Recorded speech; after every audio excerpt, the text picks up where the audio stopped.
Joining us now is political science professor at the University of Chicago, Eric Oliver. Eric, good morning. Thank you for joining us this morning. Sure, it's great to be here. Thank you for having me. Talk about the premise of this protest is that votes were stolen, the election was rigged. How do people come to those beliefs? I think they come to those beliefs in two ways. One of which is they've been told by a number of elites that they trust, namely the president himself has basically alleged that there was, massive vote fraud, that he, quote unquote, won in a landslide. He's been peddling all of this misinformation. And of course, he's been backed up by a alternative media ecosystem, both in terms of things like, say, Newsmax, Fox News to a certain extent, the internet and social media. And so there are a lot of people, I think, who were out there yesterday who were storming the Capitol who sincerely believed that they had actually been robbed of the election because of all this misinformation they had been getting from trusted sources. So you have a podcast, The Science of Conspiracy Theories and Political Polarization.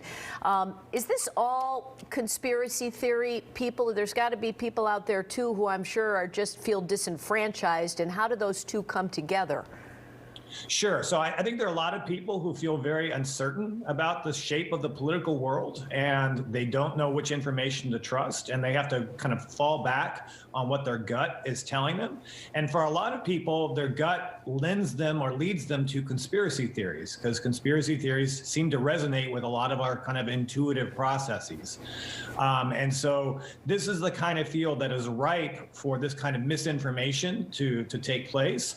And then once again, we have an information system particularly with social media now, where people who have a lot of crank ideas and conspiracy theories can proliferate them quite widely with very, very pushback. There's a lot less mediated media, if you will, that's constraining this. And so when people get all of this information, they get riled up and they sincerely believe that there are these evil forces that are afoot. Yeah, so it seems like the conspiracy theory, whatever it is always like a sexier story than whatever the facts are. And it's hard to believe that like intelligent people buy into this as well. So how do you combat this? That's always the toughest thing. It's like, when you go to Thanksgiving with, that crazy uncle who has a conspiracy theory about, anything from, fluoride in the water to vapor trails to, in this case, a stolen election. And I think the problem is you see this big gulf between, on the one hand, what we want our democracy to be, which is based on reason and fact and rationality, and then conspiracy theories, which are based on the way that a lot of us actually understand the world, which is through our guts, our intuitions, our hearts. And when our hearts are telling us that, there's some sort of conspiracy afoot, it's very, very hard for our heads to come in and convince us otherwise. Yeah, I think that would surprise people that our first filter is the emotional filter. Why is that so hard to combat with reason and facts? Well, the way I like to describe it is when my son was 5 and he was describing a monster in the closet, and we were going back and forth about the monster in the closet. And finally he said to me, well, if there's no monster in the closet, then why am I afraid?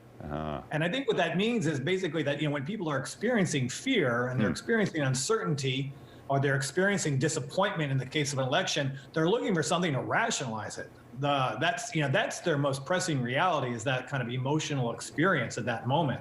And all facts then serve in the purpose of trying to rationalize that feeling. Yeah, so they set out to confirm their emotions, I guess. Yeah. Interesting. All right. Well, Eric Oliver.